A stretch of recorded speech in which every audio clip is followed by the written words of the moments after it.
Gideon Osim. I'm a research analyst with the commercial department here at the head office in Abuja. I have a lot of extracurricular activities, but I think swimming actually comes at the top of the list. I love swimming a lot. I think I started my swimming journey as a teenager. From kids from my neighborhood who usually go to this river side down the road or down the street, and we'll just play and have fun. So yeah, basically that's how my swimming journey started. The peace and calmness that comes with the exercise, because a lot of people don't know swimming is actually an exercise. So there's this peace and calmness that I get when I'm inside the pool, or let me say inside the river most of the times. I think the most challenging aspect of swimming is staying underwater. Like for me personally, I can't really stay long inside of water. For some people has this ability to sustain underwater for a long period of time, but for me, I can't. So that's like the most difficult aspect. I can only go for, let me not exaggerate, let me say for about a minute, 30 seconds tops. That's how far I can go. It's a time for me where I get to bond with people I consider brothers or friends. Like a quick one, I was having like a conversation with a senior colleague of mine, Shola. So he told me one time that if he doesn't really have like if he doesn't take you out on a meal date, that means you guys you're born as friends. He has not really bonded with you as a friend. He has to take you out on a meal date for you guys to be considered as friends. For me, I feel like if I don't take you out as my friend for a swimming time or swimming experience, I've not bonded with you. So I would think anytime I go swimming with my friends is usually a memorable time for me. You know how when you submerge inside of a very big water, or let's say a pool, and you're faced with the task to get across the lines, and you have to keep going and keep going and keep going until you get to the other side. I think for me that's like a lesson. I feel like whatever you're doing is best to just keep pushing. Eventually you're going to get to the other side. If you choose not to keep pushing, you're definitely going to drown or get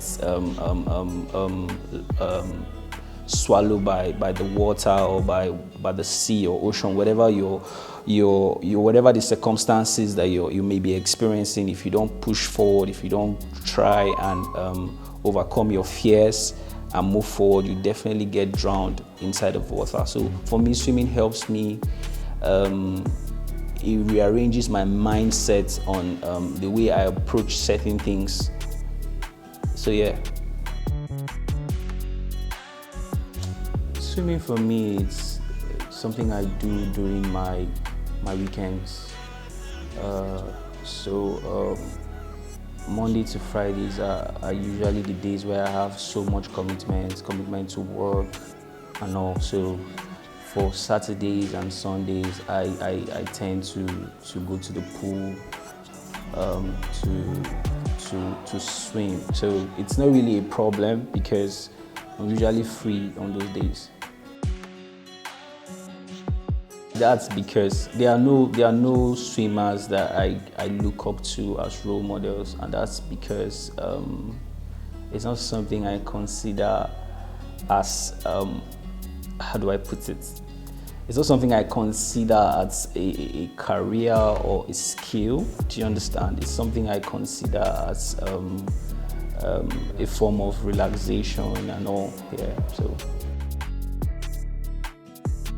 To describe the feeling, I don't think I would be able to give you the exact feeling I get for just from just being inside of water, but it's a feeling that if I may try to explain it, it's something that is peaceful. I would say it's therapeutic for me. Like whenever I am inside water, I feel like I have no worries, or I have no involvement or tasks or responsibility, so it keeps me calm. So that's like the feeling I get from just being inside water. Try and go to experts for lessons, right? For us, we're just playing on small river banks, and we're able to learn how to stay afloat. But if you're trying to take swimming lessons and you go to a pool, you might sometimes don't know the depth of the pool. Like you may be faced with a very deep pool, or you might also be faced with a very deep river, in some cases with rocks and stones and all. So you have to always you have to always indulge the presence of an expert, someone that knows how to swim, so the person can guide you, can also tell you the dynamics if it's a larger river body. Because to tell you the truth, swimming in the pool is quite different with swimming in the river, right? So there are ways you dive into certain rivers, and there are also the ways you dive into the pool. They are not the same thing, right? There are some pools that they'll put on the notice or on the caution board, no diving. There are certain reasons why they are telling you not to dive.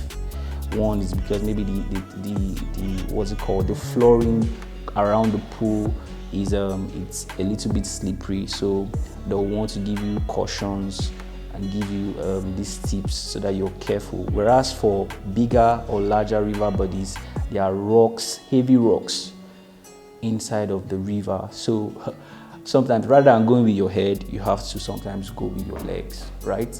So always ensure to to indulge the supervision the supervision of an expert before you go for swimming. Always ensure that there is a supervision, like you have the supervision of an expert while you begin your swimming journey. So yeah, that's all.